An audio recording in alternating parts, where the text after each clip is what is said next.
Dear friends, मैं राजकुमार Srivastava commerce helpline के इस कॉमर्स स्टडी पोर्टल में आपका स्वागत करता हूं। कॉमर्स पढ़ने के लिए जानने योग्य प्रमुख शब्दों की इस श्रृंखला में आज हम आपसे एक नए शब्द के बारे में चर्चा करेंगे जिसे हम संपत्ति या एसेट्स के नाम से जानते हैं। कोई भी व्यवसाय हो उसमें कुछ न कुछ संपत्तियां अवश्य होती हैं। तो वास्तव में संपत्ति की क्या परिभाषा है, वास्तव में संपत्तियां क्या होती हैं, इसे हम आज इस वीडियो में देखेंगे। तो संपत्ति को अगर बिल्कुल सरल शब्दों में व्यक्त किया जाए कि संपत्ति क्या होती है, तो हम लिख सकते हैं कि मूल्य के गुण मीन्स उसके लिए जो मूल्य चुकाया गया है उस मूल्य के अनुसार उसके अंदर क्या होना चाहिए, गुण होना चाहिए। तो मूल्य के गुण से युक्त व्यापार की सभी अस्थाई और अस्थाई वस्तुएं, अस्थाई वस्तुएं मीन्स जिनकी लाइफ लंबे समय की हो और अस्थाई वस्तुएं जिनकी लाइफ कम समय के लिए हो, जो बदलती रहती हो, वो अस्थाई कहलाती हैं। तो चाहे वो वस्तुएं अस्थाई हो चाहे वो अस्थाई वस्तुएं हों, अगर उन पर या जिन पर व्यापारी का स्वामित्व होता है संपत्ति कहलाती। मीन्स वे वस्तुएं चाहे अस्थाई प्रवृत्ति की हों या अस्थाई प्रवृत्ति की हों, लेकिन उसके ऊपर जो मालिकाना हक है वो व्यापारी का अगर है तो वे वस्तुएं संपत्ति कहलाती हैं। संपत्ति की कुछ प्रकृति होती है और उस प्रकृति के अनुसार संपत्तियों को अलग अलग नामों से जाना जाता है और उस प्रकृति के अनुसार ही इन संपत्तियों को वर्गीकृत किया गया है। और उस वर्गीकरण में जो पहला वर्गीकरण है वो है अस्थाई संपत्तियां। संपत्तियों के प्रकार में पहला है हमारा अस्थाई संपत्तियां या अस्थाई संपत्ति। इसे इंग्लिश में फिक्स्ड एसेट्स के नाम से जानते हैं। अस्थाई संपत्तियां, फिक्स्ड एसेट्स। वास्तव में फिक्स्ड एसेट्स क्या होती हैं, तो हम आपको बताना चाहेंगे कि ऐसी वस्तुएं या ऐसी संपत्तियां जो व्यवसाय को लंबे समय तक लाभ पहुंचाती है। लंबे समय का मतलब क्या है, एक वर्ष से ज्यादा की अवधि। लंबा वर्ष का मतलब लंबा समय मतलब क्या है, एक वर्ष से ज्यादा मीन्स कई वर्षों के लिए एक साथ लाभ अगर पहुंचाती हैं। मीन्स अगर आपने एक बार उन संपत्तियों को ले लिया और तो फिर उन संपत्तियों से कई साल आपको फायदा मिलेगा।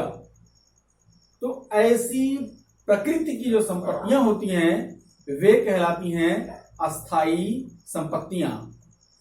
इसको हम कह सकते हैं कि ऐसी संपत्तियां जिन्हें क्रय करने का उद्देश्य लंबे समय तक उससे लाभ कमाना हो, या ऐसी संपत्तियां जिनकी प्रकृति अस्थाई होती है, लंबे समय तक व्यवसाय को लाभ पहुंचाने की प्रकृति होती है, ऐसी संपत्तियों को हम अस्थाई संपत्ति के नाम से जानते हैं। जैसे अस्थाई संपत्तियों में किन्हें शामिल किया जाता है, जैसे भूमि, भवन, मशीनरी, फर्नीचर आदि। ये वे संपत्तियां हैं, वे वस्तुएं हैं जो एक बार जिनको अगर हम खरीद लेते हैं तो इनका लाभ व्यवसाय को बहुत लंबे समय तक मिलता है। मीन्स इनकी जो प्रकृति है, इनका जो स्वभाव है वो अस्थाई है। इसलिए व्यवसाय में पाई जाने वाली ऐसी संपत्तियों को हम अस्थाई संपत्ति के नाम से जानते हैं। तो ये पहला प्रकार रहा, संपत्ति का पहला प्रकार रहा, जिसे आपने देखा अस्थाई संपत्ति के नाम से। दूसरा है आपका इसी का जस्ट अपोजिट, जिसे बोलते हैं हम परिवर्तनशील संपत्ति। और इस परिवर्तनशील संपत्ति की जो इंग्लिश हो जाएगी वो हो जाएगी फ्लोटिंग एसेट्स।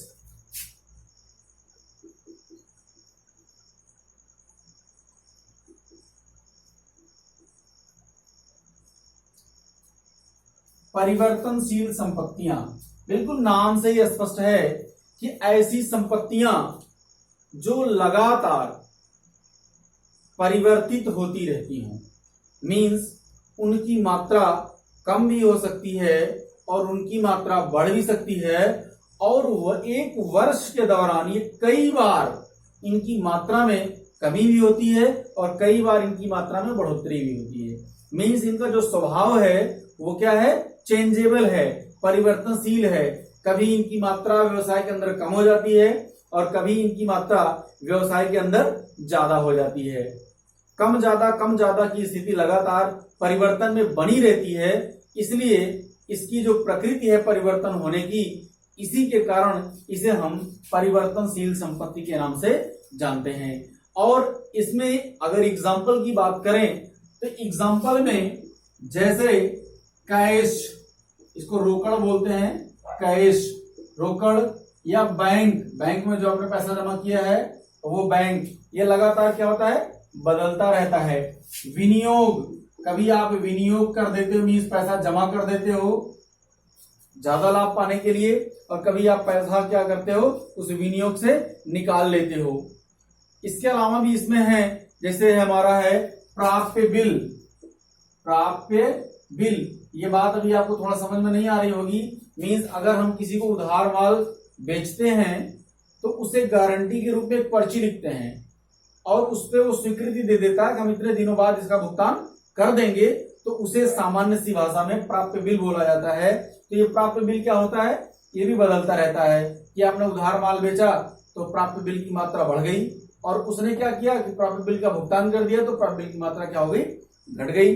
तो इस तरह से ये प्राप्य बिल की मात्रा भी घटती बढ़ती रहती है। और अंतिम रहतिया, क्लोजिंग स्टॉक, आप इसको देखें तो अंतिम रहतिया वर्ष में कई बार कैलकुलेट किया जाता है। हो सकता है हर महीने के अंत में अंतिम रहतिया कैलकुलेट कर दिया जाए, या हर 3 महीने में, हर 6 महीने में। मीन्स हमारे पास कितना माल अंत में बचा हुआ है, इस पर चर्चा हो चुकी है। तो ये भी क्या होता है, परिवर्तनशीलता की प्रकृति का होता है, लगातार परिवर्तित होता रहता है। हर वर्ष इसका मूल्य क्या होता है, बदलता रहता है। इसलिए इन सारी संपत्तियों को परिवर्तनशील संपत्ति के नाम से हम जानते हैं। तो बिल्कुल सरल शब्दों में ऐसी संपत्तियां जिनका मूल्य या जिनकी मात्रा लगातार क्या होती है, बदलती रहती है, ऐसी संपत्तियों को हम क्या, किस नाम से जानते हैं, परिवर्तनशील संपत्तियां। नेक्स्ट हमारी होती है बनावटी संपत्तियां। बनावटी संपत्तियां, बनावटी संपत्तियों का मतलब क्या होता है, ये बनावटी संपत्ति मीन्स फिक्टिशियस एसेट्स। इसकी इंग्लिश क्या होती है,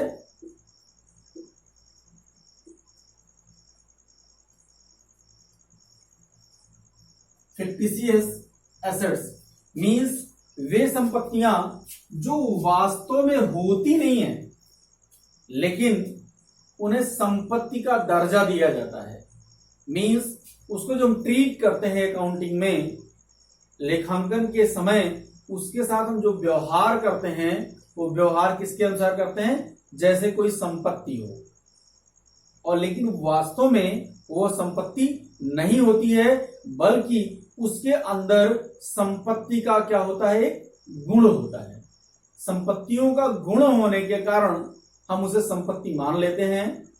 इसमें जो हमारे आते हैं वो होते हैं जैसे प्रारंभिक व्यय, प्रीलिमिनरी एक्सपेंसेस, प्रीलिमिनरी एक्सपेंसेस, प्रारंभिक व्यय। इसके अंदर एक तो उदाहरण प्रारंभिक व्यय का आ जाता है, और दूसरा है व्यापार में वृद्धि के व्यय। व्यापार में वृद्धि के व्यय। इसको थोड़ा समझ लेते हैं। बनावटी संपत्ति मीन्स ऐसी संपत्ति जो वास्तव में नहीं है लेकिन क्या है, उसे संपत्ति मान लिया जाता है। क्यों मान लिया जाता है? क्योंकि उसके अंदर संपत्ति का गुण होता है। और संपत्ति का कौन सा गुण होता है? संपत्ति का गुण क्या है कि एक बार अगर इस पे हमने खर्च कर दिया तो इसका लाभ हमें लंबे समय तक मिलेगा। मीन्स इसकी जो प्रकृति है वो अस्थाई जैसी है और इसमें जो लाभ मिलेगा वो लगातार कई वर्षों तक लाभ मिलेगा। हमें बार बार इस पर खर्चा नहीं करना पड़ेगा, लेकिन लाभ इससे हमें क्या होता है, कई वर्षों तक मिलता है।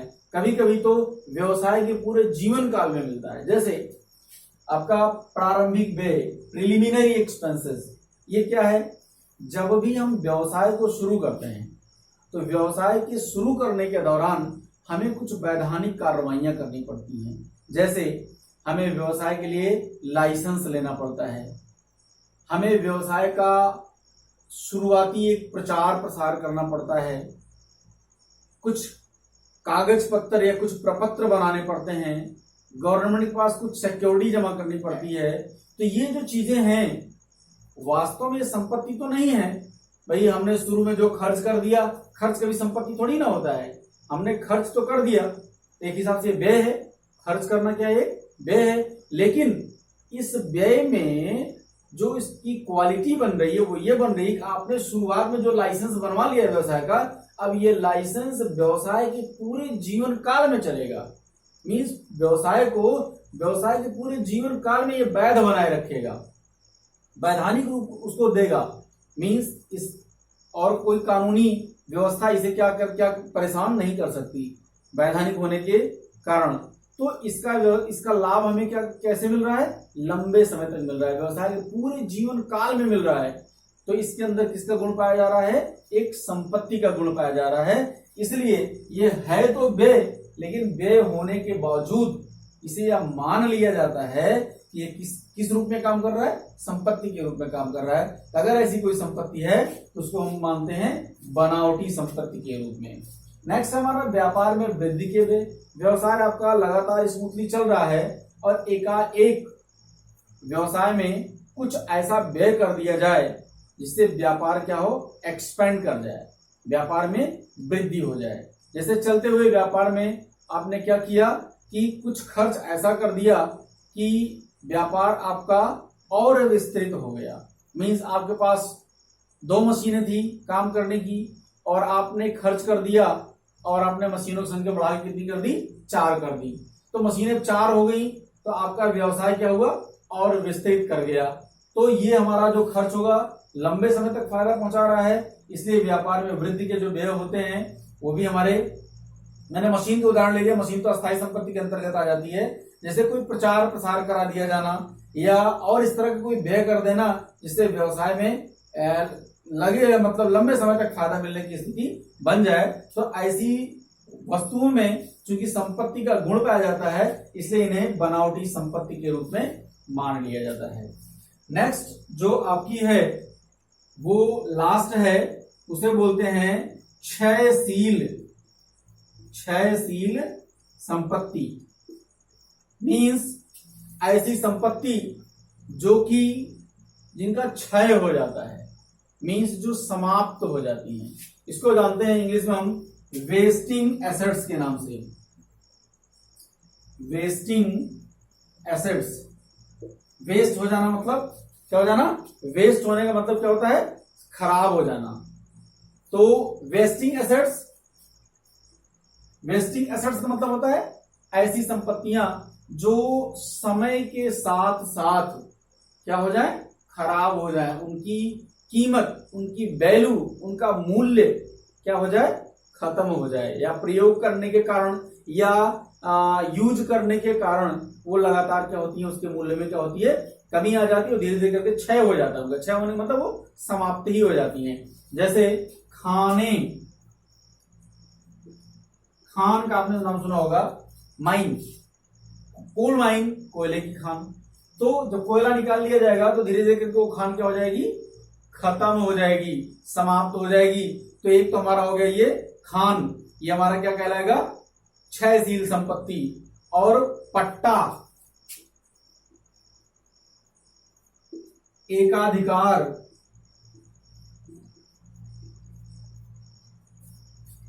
पट्टा और एकाधिकार भी इसी के अंतर्गत आता है। पट्टा आप जान लें सबसे पहले, तो वास्तव में पट्टा क्या होता है, पट्टा मीन्स किसी जमीन को एक निश्चित समय तक प्रयोग करने का अधिकार प्राप्त कर लेना।